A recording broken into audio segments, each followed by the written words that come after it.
The world is not set up for people who are living with neurological disorders like MS. In fact, my dad made it one of his life's missions to be an advocate for people living in this world that is not set up to be helpful. It was a slow change. MS crept into my world slowly.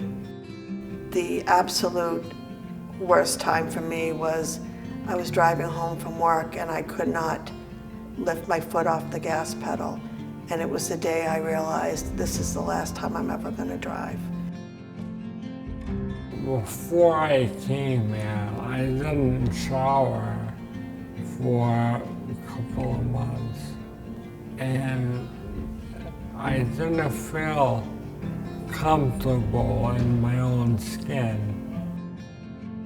I was walking up 23 stairs with my walker, and I had to get out of there. I knew I had to get out of there. Like I said, I'm getting older, and I want to know that I'm someplace safe. This is safe.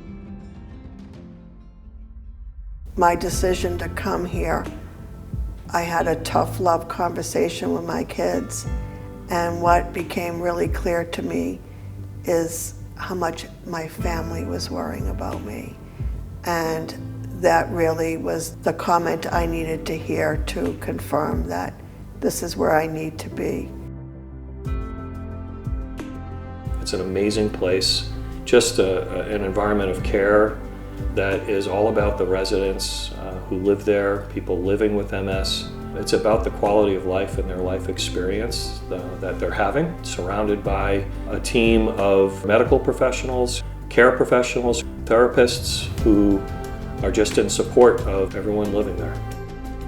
We're a nursing home, but we're really a home for people who need help to get ready for the day, who need help to get into their chair, but then they're able to live a life of independence.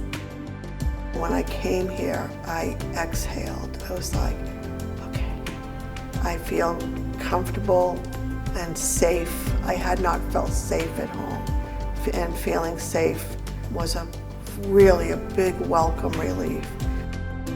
I cried. I cried tears. Oh, and then the first shower I got, I have not been in a bath for 5 years. We deserve normal lives like everybody else.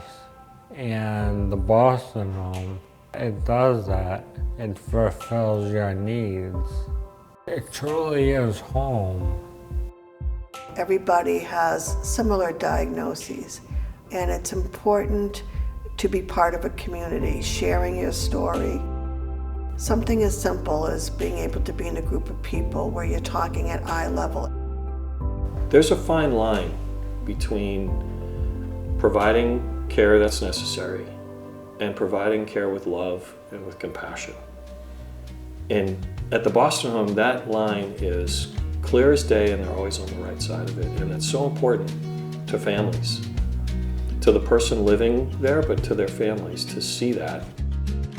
A lot of the assessments that are being done by the rehab staff as well as the nursing staff in terms of finding the best means of mobility for our residents. Sometimes they're using a manual joystick, sometimes they're using an embedded head array switch. They still feel like they have that level of functionality or a level of independence to be able to get around. It doesn't matter if someone's in laundry, housekeeping, maintenance, nursing, leadership roles, everyone comes together, and it's all for our residents. I think for me personally, to be at the Boston Home, I live with MS. So I know firsthand the challenges that you face every day. Every decision I make, I put myself in that chair. My father instilled in me the belief that in life, things can happen to you, or you can happen to things. And then he would always add, I choose the latter.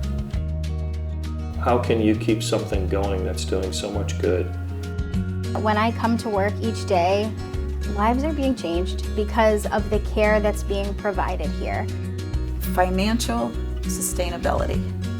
You know, we are a very expensive facility to run due to the unique in labor-intensive care needs. Our staffing levels are incredibly high. Unfortunately, the reimbursement doesn't match what our costs are. So fundraising is so important. Tomorrow isn't a guarantee. And with this disease, I don't know what next year, next week, what tomorrow will bring. And I just want to make the most of every day. And it's my passion to make sure that I give all I have to the Boston Home.